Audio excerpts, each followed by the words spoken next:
I just finished my first full year teaching. I really don't want to say my first full year just because a lot of things happened, i.e. Jelani. But anyway, so I just finished the year off and I want to talk about some things that I believe that you should focus on if this is your first year teaching, or if you want to just make some changes for the upcoming year. As a teacher, you know it is super important for students to have policies and procedures. If this is your first year, I would recommend that you focus on this during the summer and really map out how you want your year to be, how you really want your classroom to go. What is the structure, the foundation? It is super important because if you have no type of idea of how you want your classroom rules to go, it will be pure chaos in your classroom. For me, I started thinking about how I wanted my students to enter my classroom because starting off the day is super important. So I just wanted to figure out how would it look for my kinders to walk into my classroom? What is the first thing they're going to do? Are they going to hang up their backpacks, take out their folders, have their breakfast? When you have policies and procedures, it allows the students to know what you expect from them. And that way, you can hold them accountable for certain things, which leads me to my second thing. Hold your kids accountable. They should know what you expect from them each and every day.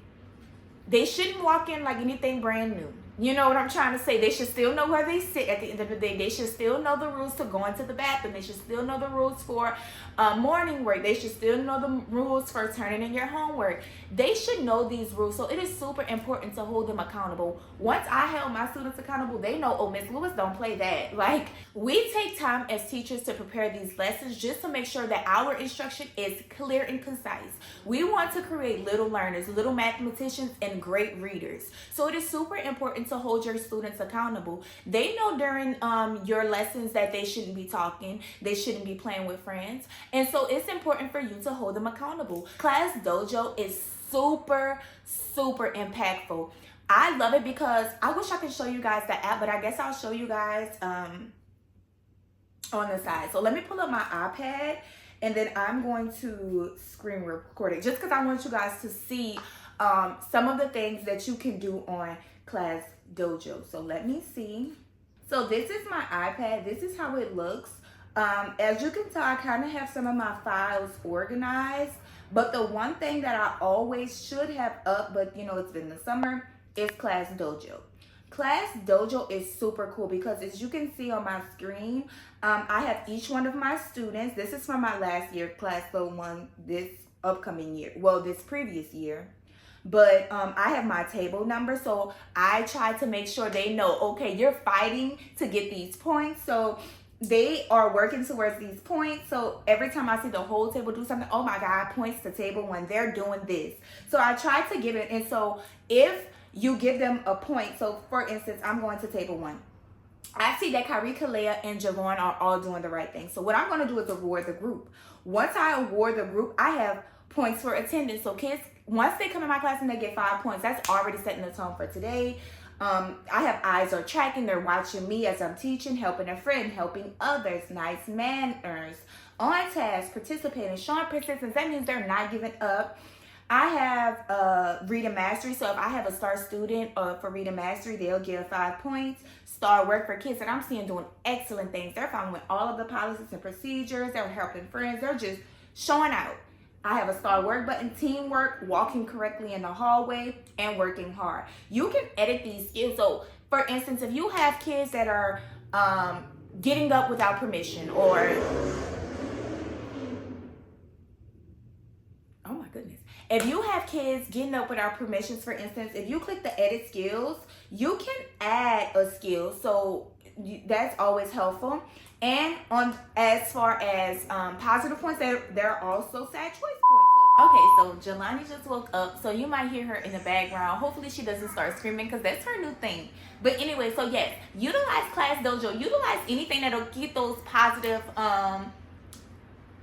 behaviors going. I also, to go into kind of to help out with Class Dojo, I have a dojo store. So oh my goodness, friends love to go to the dojo store. So if they get 10 points, they get a sticker. If they get 20 points, they get a they get a special pencil. If they get 30 points, they get to go to the dojo store. And there's levels. So level 1 is like, okay, little prizes. Level 2 is like, okay, medium prizes.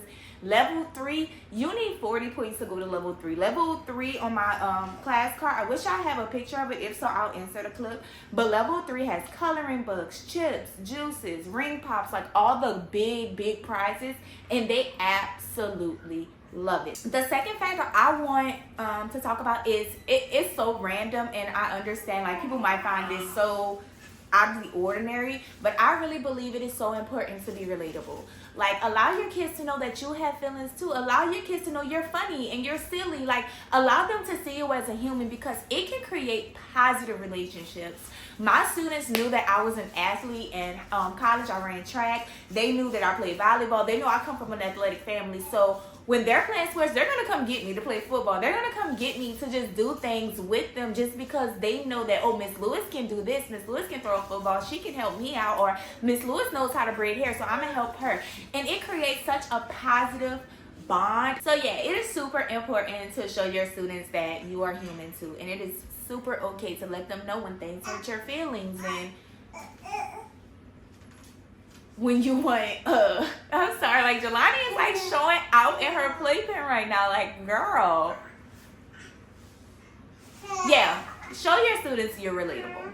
And finally, my last key point is to create positive experience. There are so many different things that me and my co-teacher did this year that I believe really created a positive learning environment. We did Leap Day. We did the Solar Eclipse Day.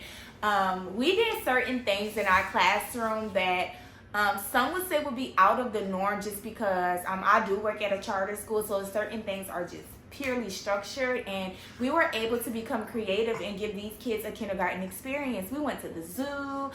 Some of the kids went to the pumpkin patch in the beginning of the year. We've had dance parties and so many different things, and I just know that we created some awesome memories this year. And so all in all, I hope you guys have a great first year. If this is your first year, if these are some tips that you want to use to become more relatable to your kids, and just, you know, just have a positive year. I really believe that you're going to have an awesome year. Just stick to it, hold them accountable, have those policies and procedures in place, and stay consistent.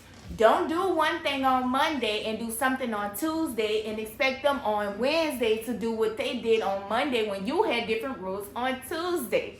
Stay consistent. Every day, Monday through Friday, should be the same.